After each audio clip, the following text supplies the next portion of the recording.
J'aimerais commencer avec, pas que cet écran blanc, mais cette image. Qu'est-ce qu'elle qu'est-ce qu'elle vous dit au premier abord? Un chant, quand j'ai vu tes mains. Oui, percé par les clous. Ah oui, les clous, on ne les voit pas forcément au premier abord. Hein. Ressuscité, puisque s'il y a des marques des clous, oui, ok. Venez à moi, vous tous qui êtes fâchés. Pardon. Fatigués et chargés, et je vous donnerai du repos.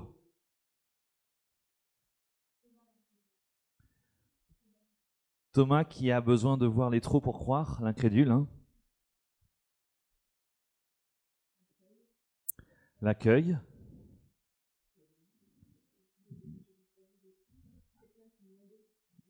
Donc ça pourrait être aussi une demande si on n'avait pas vu les clous. Quelqu'un qui porte. En tout cas, les mains sont abaissées comme pour pouvoir porter. Sorry, I didn't catch in English.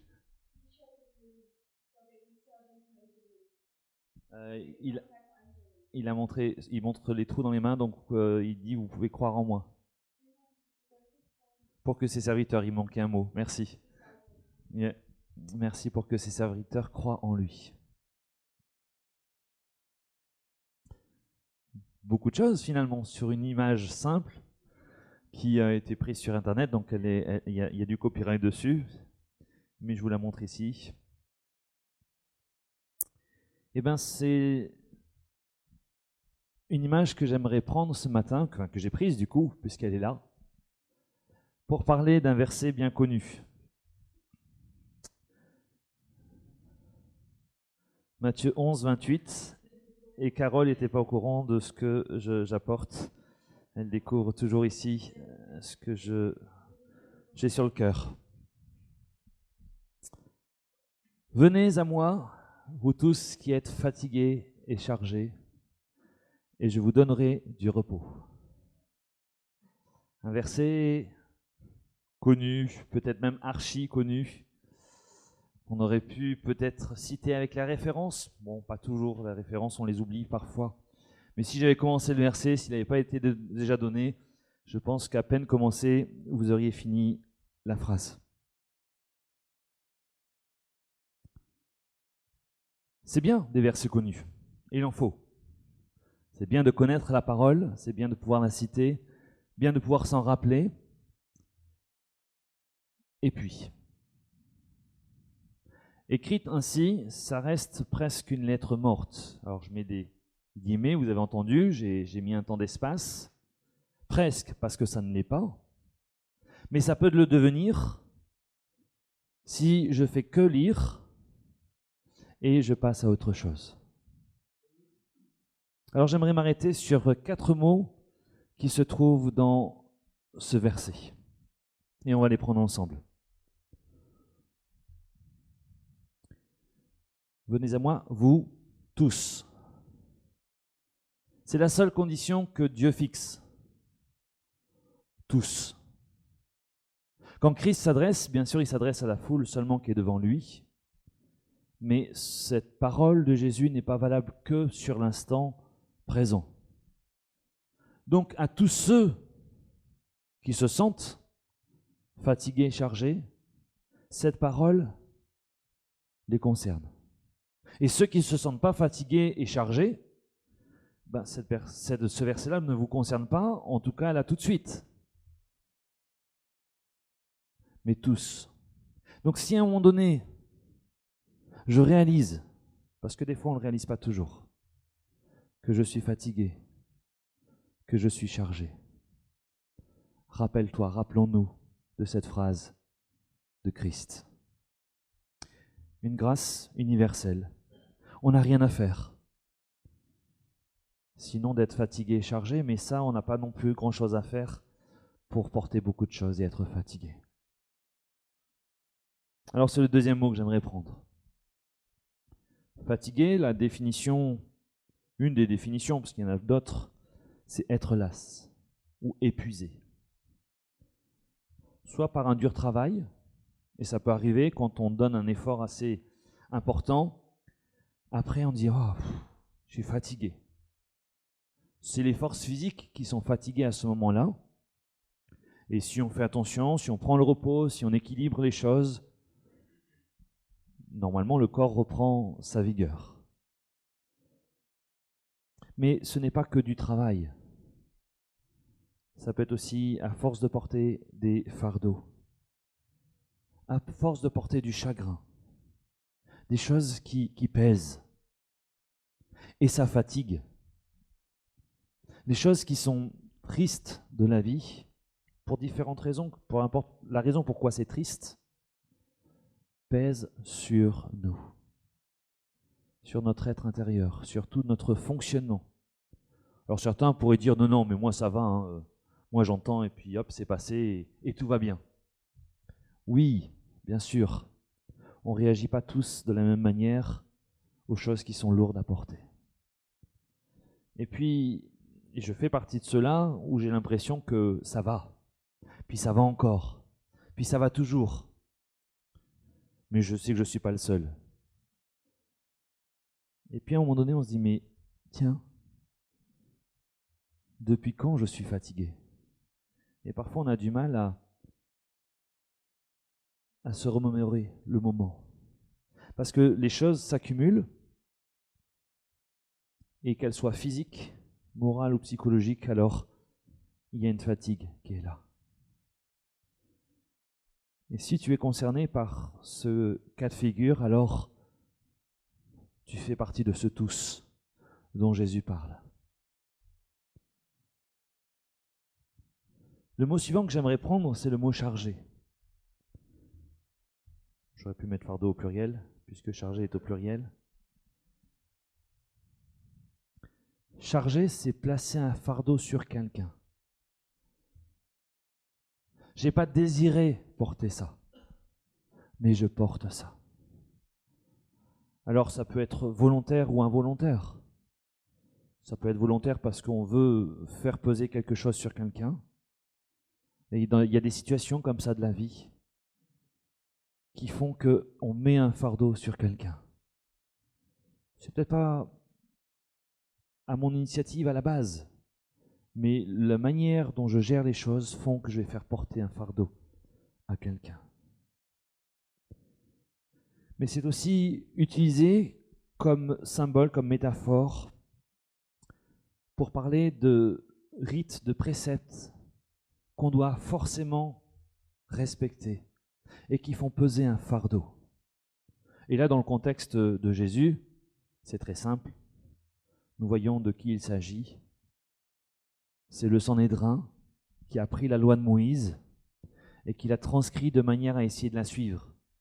Mais en voulant la faire vivre, ils ont mis des obligations. Si tu fais pas ça, alors ça va pas. Tu dois faire ça à tout prix, tu dois faire ci, tu dois faire ça.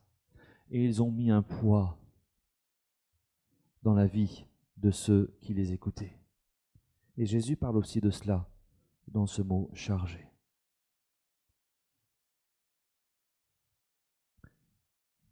La fatigue et la charge peuvent même amener à un dégoût de ce qui est fait ou subi. Et c'est comme ça que parfois, des personnes qui ont été fidèles dans la foi ou dans la vie de l'Église ou autre, à un moment donné, ils explosent, ils disent non, moi ça, il y en a, j'en peux plus, ça suffit. Parce qu'ils l'ont pris comme un fardeau, comme quelque chose de lourd à porter. Et il manquait certainement quelque chose qui permettait de vivre la foi d'une manière différente. La pratique de ma foi ne doit pas être un fardeau qui écrase. Sinon, il me manque quelque chose et c'est important d'aller chercher où est cette problématique. Parce que la Bible nous dit, celui qui rentrera dans les choses promises, c'est celui qui aura tenu ferme jusqu'au bout. C'est pas moi qui le dis, la Bible le dit et je le reprends simplement.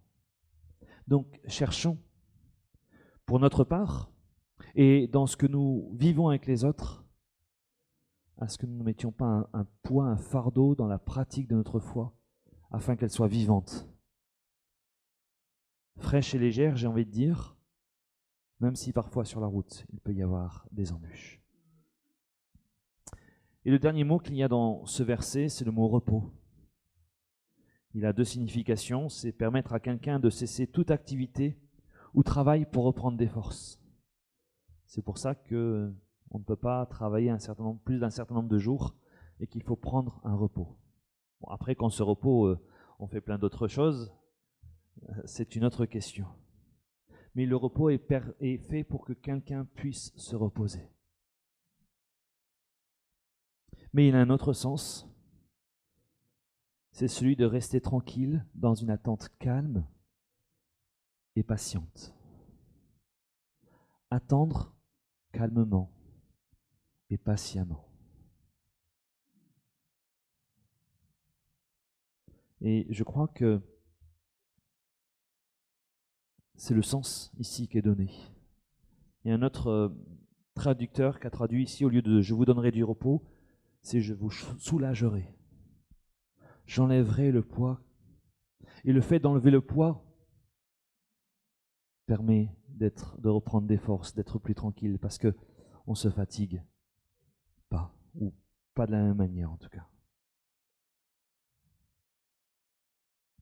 Et il est parfois nécessaire de savoir faire une pause dans une activité, une responsabilité.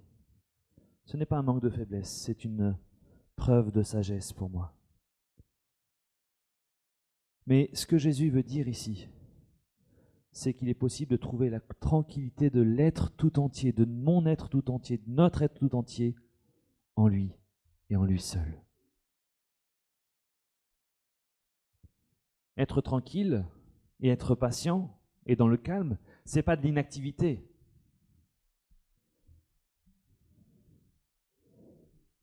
Mais la présence de Christ amène un calme qui envahit notre être. En fait, c'est aussi sa paix. Quand Jésus nous parle de repos, il parle de sa paix, non pas celle que le monde donne, qui ne dure pas très longtemps, mais d'une paix profonde. Et j'aime à me rappeler, quand je suis dans un échange avec quelqu'un, et quand la personne me dit « mais moi je ne suis pas en paix », de dire simplement « mais alors ça veut dire que Jésus n'a pas toute la place ». Il y a quelque chose qui fait que Jésus n'arrive pas à prendre toute la place. Et pour moi, c'est la priorité à rechercher. Parce que la présence de Christ amène la paix et donc le repos. Et Jésus ne la reprend pas, sa paix. Il la laisse. Tout le temps où nous le laissons à sa place, la paix est là. Donc si à un moment donné j'ai un problème de paix intérieure, je dois me poser la question, quelle est la place que j'ai laissée à Christ? Et ce n'est pas une question pour juger, c'est une réalité, parce qu'on se laisse vite submerger, malgré qu'on connaisse ce verset, malgré qu'on connaisse plein de choses de la parole de Dieu, malgré qu'on ait vécu plein de bénédictions, je l'espère, on peut vite se faire déborder et oublier ce que nous avons entendu. Est-ce que nous vivons cette parole de Jésus? Venez à moi, vous tous qui êtes fatigués et chargés, et je vous donnerai du repos. Vous, je ne sais pas, mais moi, pas complètement ces derniers temps. Je viens de le vivre en fait. Et je n'avais pas pensé prêcher sur ça quand Dieu m'a mis fortement à cœur d'y venir.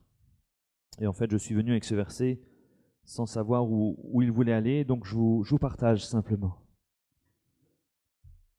Je porte, comme plusieurs, des fardeaux, de par ma responsabilité, de par mon environnement, de par ma situation aussi actuelle. Et ça me semble évident de déposer à Christ mes fardeaux. Rassurez-vous, je le fais, et je l'ai fait. Pour plusieurs de ces fardeaux, j'étais en paix. Autant il y a des choses où je ne sais pas du tout comment ça va se passer, autant pour d'autres, je suis en paix. C'est-à-dire que pour moi, ça ne trottait pas dans ma tête, ça ne m'absorbait pas mon énergie et mon temps, et je faisais confiance au Seigneur. Ça, c'est là où je pensais être, et ce que j'étais persuadé de vivre. Mais je me suis rendu compte en rentrant de congé que j'étais reposé physiquement, mais au fond de moi, plus profond de moi, je n'avais pas ce repos que j'ai d'habitude quand je reviens de congé. En fait, je portais un poids. J'étais fatigué. Las, en fait. Jeudi, à la réunion de prière, j'ai demandé, simplement, compris pour moi et pour ma situation de travail. J'avais eu un deuxième rendez-vous le matin pour le même travail, avec un échelon supérieur, et je n'étais pas en paix, par contre. De ce que j'avais entendu, de dire oui, je n'étais pas en paix, et puis de dire non, c'était laisser filer une occasion d'avoir un travail prochainement. Et une personne qui était présente a simplement dit « Seigneur, ouvre la bonne porte » dans sa prière. C'est pas une prière qui casse les briques, comme on dit, mais une prière simple, prière de proclamation. Et Carole me l'a rappelé vendredi matin.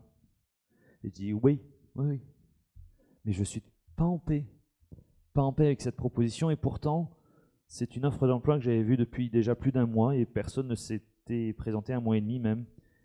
Toutes les offres que j'avais vues, soit le moment où je postulais, il n'y avait plus besoin, ou soit celles où je postulais, j'attends toujours des réponses.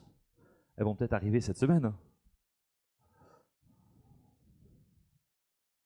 Puis vendredi après-midi, alors que je disais non à cet emploi au téléphone avec le responsable local, on a clarifié pourquoi je disais non.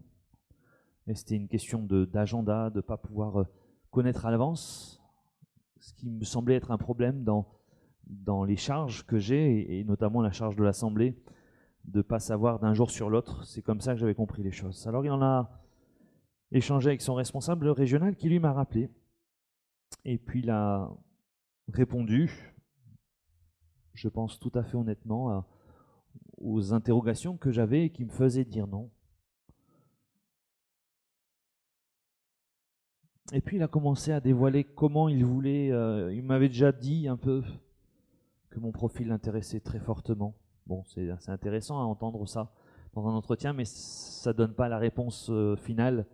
Et puis je fais toujours attention parce que ça pourrait être juste pour attendrir et puis ne pas regarder les choses. Puis il a commencé à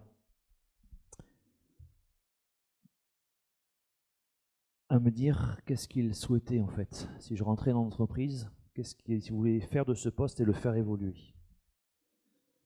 Et là, il en arrivé à la question, et alors, maintenant avec ce que je vous dis, vous me dites oui ou non? Et je sais que le jeudi, il m'a dit, je vous laisse 24 heures pour réfléchir, parce que si vous me dites non, il faut que je continue à recruter. Voilà, on n'a toujours pas trouvé de personne, donc on ne va pas attendre une semaine ou 15 jours que vous donniez votre réponse. Puisque c'est un poste qui est à pourvoir depuis fin juillet quand même. Et là, j'ai hésité un peu, et j'ai fait même au téléphone. C'est pas très joli, mais je l'ai fait. Et puis j'ai dit oui. Donc lui était content. Moi, je me disais, bon, j'ai dit oui, ok, mais il y a encore une petite réflexion dans la tête. 5 secondes. Et quelques instants après, j'ai ressenti, une fois que j'avais raccroché, j'étais occupé sur un travail. Et après cela, j'ai commencé à dire, bon voilà, j'ai dit oui, ok. Et je me suis surpris à ressentir une joie intérieure. Joie que je n'avais pas ressentie. Je n'avais pas cette impression que la recherche de travail me pesait parce que j'étais en paix dans le Seigneur, mais je portais quelque chose. que je ne pensais pas porter et qui m'avait en fait aussi pesé, tout simplement. Et quand nous osons abandonner au Seigneur la gestion totale des choses, on est surpris du chemin qu'il prend et on est surpris de la réponse. Alors pour donner une réponse à ta question, ça va être maître de cérémonie dans des pompes funèbres, puisque c'est la personne qui accompagne, oui ça surprend, hein. C'est la personne qui accompagne ceux qui portent le cercueil, et donc il y a toute une préparation, et ce qu'il voudrait, c'est que ça ne soit pas juste dans ce temps-là, mais qu'il y ait un accompagnement des familles en amont, et ça me parle. Je l'ai déjà fait, et je me sens aussi à l'aise. Alors voilà où le Seigneur m'a amené, et là où il y en a qui sont encore étonnés, et là où Dieu m'a surpris, où dans ma tête j'étais en paix, mais finalement au fond de mon cœur et de mon esprit, il me manquait quelque chose. Et c'est tout frais de vendredi, hein, donc je vous le partage. Je ne sais pas pour vous, mais a priori les premiers chrétiens avaient aussi un problème avec ça, puisque Pierre devra le rappeler dans son épître quelques dizaines d'années plus tard, après Jésus-Christ. Dans 1 Pierre chapitre 5 versets 6 et 7, il est dit « Humiliez-vous donc sous la main puissante de Dieu, afin qu'il vous élève au temps convenable, et déchargez-vous sur lui de tous vos soucis. » Est-ce qu'on rappelle à quelqu'un quand la personne fait la chose correctement? En général, non. Donc, les chrétiens qui lisent cette épître de Pierre ont un souci, ont des soucis, et ils ne se déchargent pas de leurs soucis. Je ne suis pas étonné quand je sais ce que je viens de vivre, et plus l'échéance arrivait, puisqu'au 1er août, j'ai arrêté de travailler officiellement dans l'association. Ils m'ont prolongé encore le temps d'accompagner le changement. Finalement, je n'irai pas au bout de ce qu'ils m'ont proposé en prolongement. Et Dieu a été surprenant, parce qu'au 1er septembre, je ne savais pas ce qu'il y avait. Je savais que j'avais un mi-temps et c'est tout. Puis une semaine après, il y avait un 25% en plus. Puis la semaine d'après, il y avait le 50% pour prolonger pour 2-3 mois encore. Et puis finalement, j'en aurais pas besoin. Je n'aurais pas le temps d'accomplir ce qu'on m'a demandé de faire. Je ne suis pas étonné de ce verset, de cette parole de Pierre. Combien d'entre nous, et j'y étais encore il y a 2 jours dans ce cas-là, portons des soucis clairement identifiés, ou alors on ne s'en rend pas assez compte? Pourquoi rester avec ce poids quand on en est conscient? Et puis quand on n'en est pas conscient, il y a certainement d'autres indices autour qui peuvent nous faire comprendre qu'on porte un poids. Vous vous rappelez l'image du début? Il y a quelqu'un qui a dit l'accueil tout à l'heure. Ces bras tendus de Christ. Parce que Jésus a dit « Venez à moi ». Il n'a pas dit « Je viens à toi et je vais t'enlever tes soucis ». Il y a une démarche de ma part, de vouloir me placer, de venir à Christ. Et ça, parfois, on a tendance à l'oublier. Et je prie comme d'autres prient « Seigneur, fais ceci, fais cela, s'il te plaît, interviens ». Mais j'oublie cette parole qui dit « Venez à moi ». Ici, Pierre parle de s'humilier. Et c'est peut-être cela qu'on oublie. S'humilier, c'est savoir plier les genoux. Savoir même peut-être s'allonger devant la face de Dieu. Dans le sens profond de ce terme. Reconnaître que je ne puis tout faire et tout gérer, et que ce n'est pas moi le maître. Et ça, c'est ma décision. Est-ce que je souhaite m'humilier, plier le genou devant Christ, lui dire c'est toi le maître, moi je veux te suivre.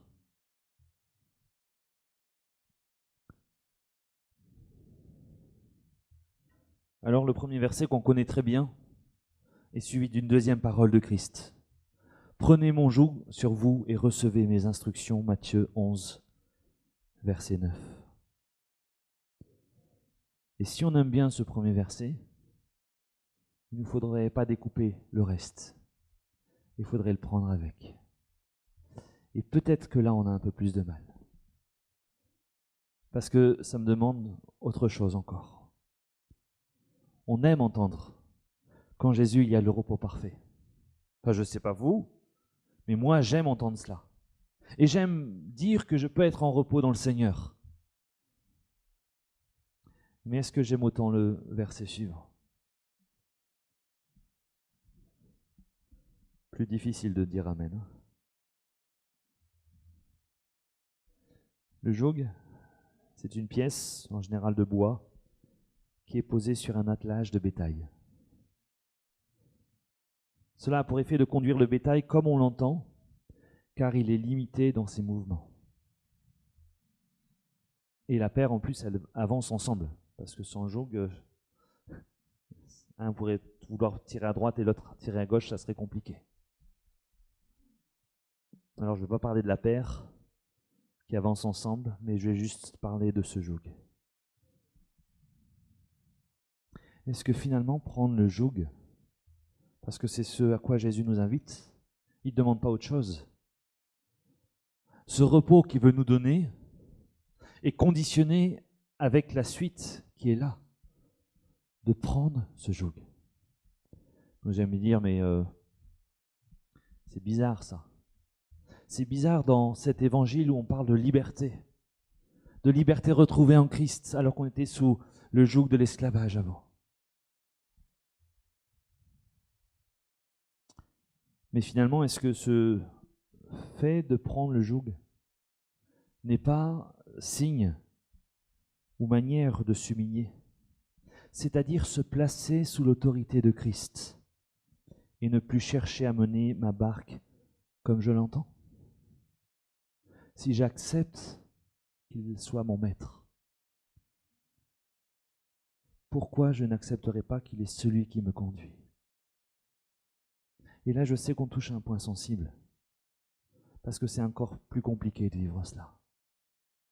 C'est-à-dire que ce n'est plus moi qui dirige ma propre vie, ce n'est plus moi qui décide, mais je vais soumettre au Seigneur mes choix, mes décisions, afin de savoir s'il me laisse aller dans ce chemin-là, s'il m'encourage à aller, s'il me conduit, ou s'il souhaite me faire bifurquer pour ne pas rentrer dans des choses qui peut-être ne m'amèneront pas la paix que je souhaite.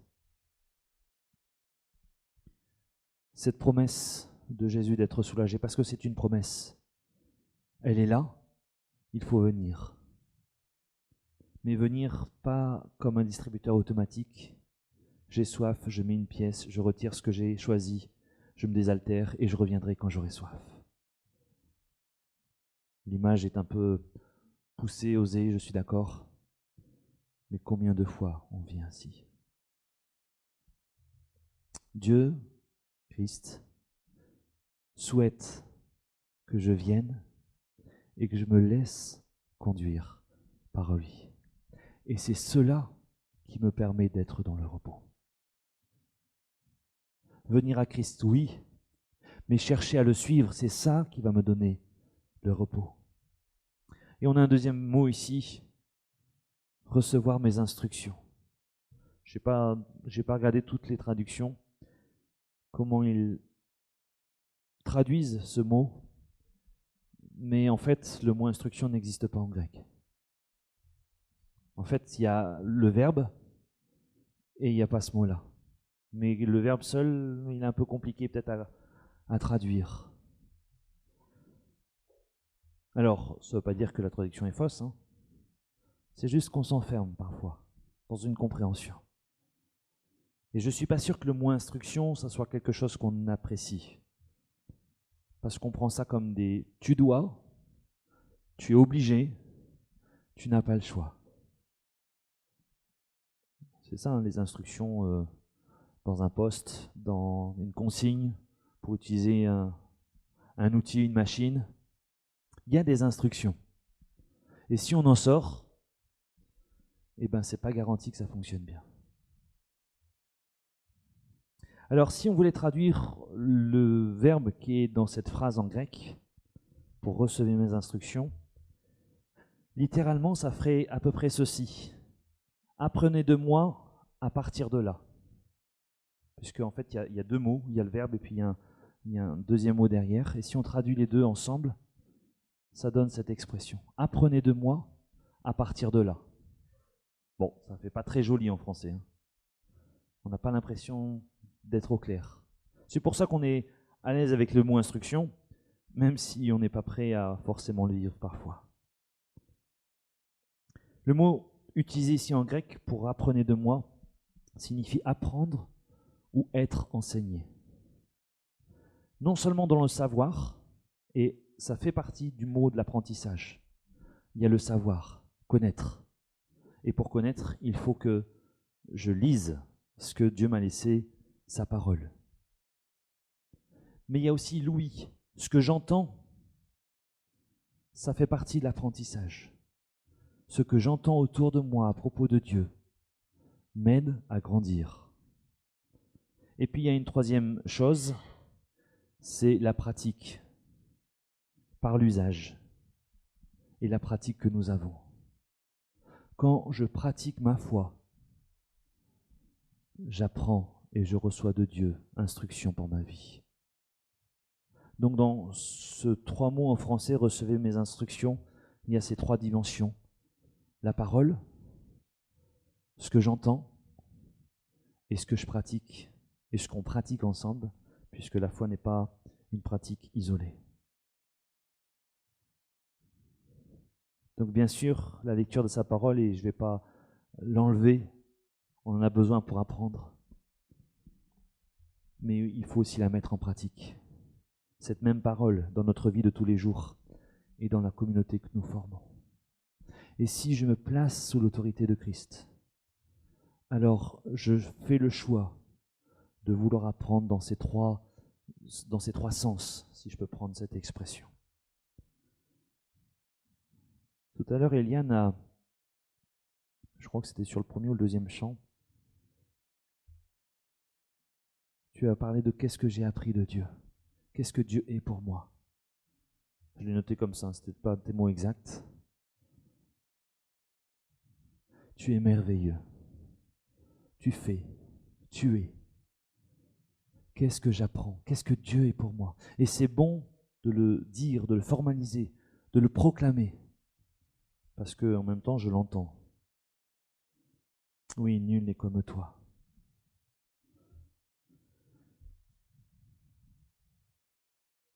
Alors,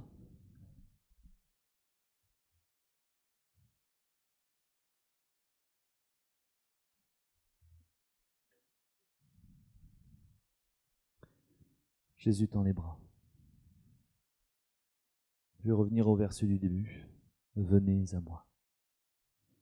Je voudrais nous laisser simplement le temps de répondre. Répondez de la manière dont vous voulez, mais ne restez pas sans réponse. Vous pouvez vous lever, vous pouvez vous avancer si vous souhaitez la prière. Venez à moi, dit Jésus.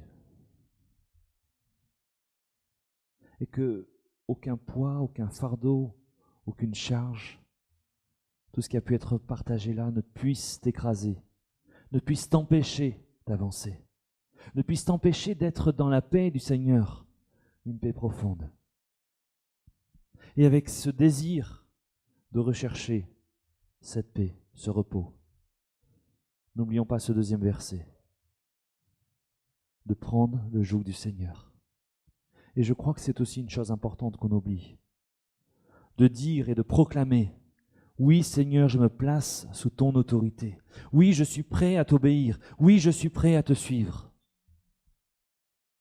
Et si je fais cela, alors je vais vivre simplement ce que Christ dit. Je ne vais pas être en dessous de ce que Jésus a promis. Nous savons qu'il n'est pas menteur. Nous savons qu'il ne revient pas sur ce qu'il a dit et ce qu'il a promis. Il le donne à ceux qui le lui demandent.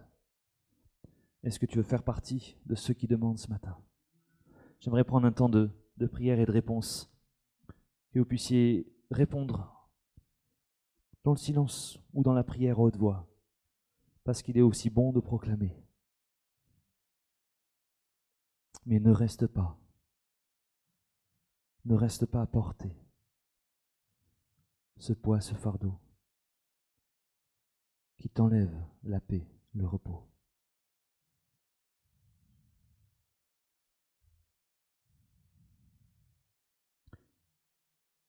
Jésus, merci pour ta parole. Merci de nous ramener à des choses qu'on connaît, mais qu'on a peut-être oubliées et peut-être pas mis en pratique. Pardon, Seigneur. Pardon quand nous sortons de ce joug que tu nous proposes, qui est doux et léger. Parce que nous pensons que gérer de nos propres forces sera la meilleure solution. Et Seigneur, prends ton joug, ça veut dire aussi de ne pas savoir où on va parfois. Mais nous pouvons avoir confiance dans celui qui tient les rênes de notre vie, les rênes de l'univers, qui a la toute connaissance de toutes choses. Jésus, je veux encore te dire merci pour ce que tu fais encore aujourd'hui dans nos vies, de cette parole qui est vivante, qui est réelle. Et je veux te prier pour chacun d'entre nous, pour ceux particulièrement qui se sentent fatigués et ou chargés ce matin. Tu connais pour chacun de nos situations. Et peut-être que les gens autour ne savent pas. Et s'ils le savent, tant mieux parce qu'ils peuvent prier, mais quand on ne le sait pas, on ne sait pas. Mais toi, tu sais. Je te prie, Seigneur, que cette parole entendue ce matin puisse faire écho. Et que dans le nom de Jésus-Christ, nous puissions vivre ce repos que tu nous donnes, parce qu'il est simplement dans ton nom. Donne-nous de t'accueillir. Donne-nous de venir à toi, puisque c'est ce que tu nous dis dans ce verset. Et je te prie pour chacun d'entre nous, d'oser faire ce pas de venir à toi.